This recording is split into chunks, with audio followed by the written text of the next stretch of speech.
চ্যানেলের জন্য একটু ভিডিও করে দিই।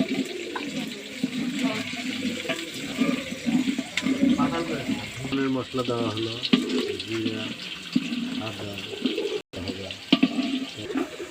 লাল লাল যখন হবে তখন পানি দিতে হবে, তেল ভালো করে নেড়ে নিতে হবে।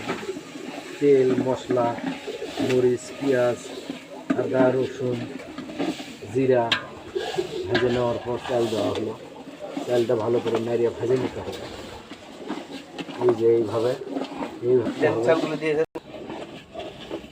এর মধ্যে দিয়ে দিস কিশমিশ, বাদাম, বেটার ও হয়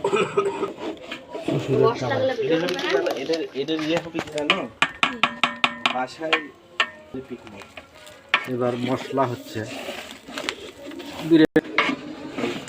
যখন দিয়ে দিবি এখন এইভাবে রান্না হচ্ছে।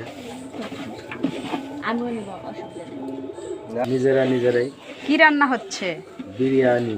বিরিয়ানি। আপনার বাসা কোথায়? আমার বাসা বগুড়া। তো একটু গ্রামের ভাষায় কথা বলেন। আমরা বগুড়ার ছোল, পুঁটি মাছ মায়ের বেড়া ধরে আনি রোল।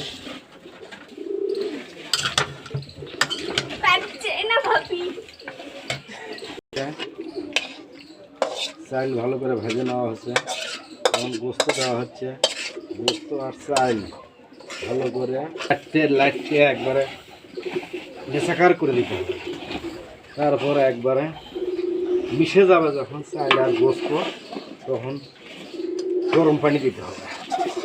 দেওয়ার পর সুস্বাদু বিরিয়ানি আমরা সবাই মিলে খাবো ইনশাআল্লাহ। আপনাদেরও খাওয়ার দাওয়াত রইল, আপনারা আসেন। হ্যাঁ, চাল নাড়তে হবে গোস্ত দিয়ে, এইভাবে লাড়তে হবে, লাগিয়ে যান না যায় তলে। গরম পানি রেডি, বন্ধুর মতো আমরা সবাই একসাথে খাই, একসাথে আল্লাহর ইবাদত করি।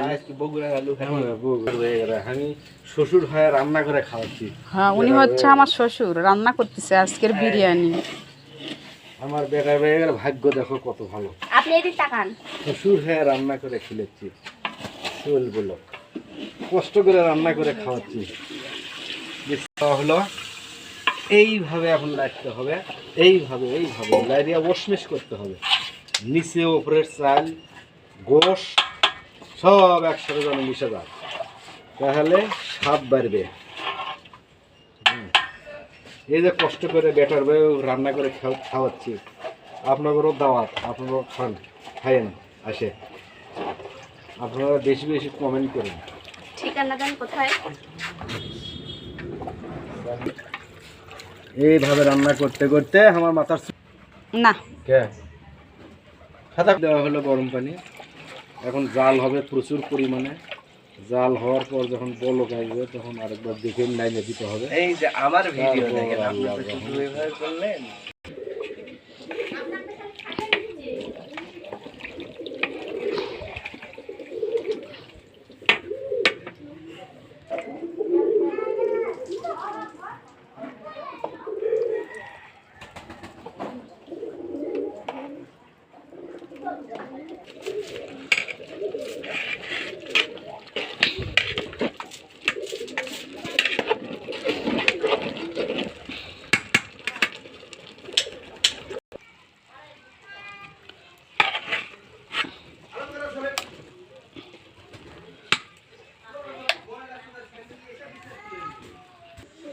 আমার রান্না প্রায় শেষের দিকে।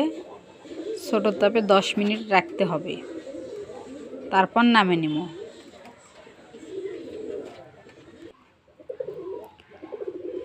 দশ মিনিট ছোটো তাপে রাখার পর হয়ে গেল আমার স্পেশাল বগুড়ার মাংস বিরিয়ানি।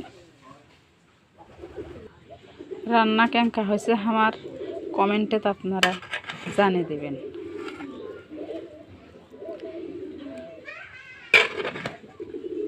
আর এই রান্না পুরোটা কমপ্লিট করছে আমার শ্বশুর। আমার রান্না শেষ আজকের মতো এখানেই। আপনারা সবাই ভালো থাকবেন, আর নতুন নতুন রান্নার ভিডিও পেতে আমার এই চ্যানেলটা লাইক কমেন্ট আর সাবস্ক্রাইব করবেন আর জানাবেন রান্না কেমন হলো। আসসালামু আলাইকুম।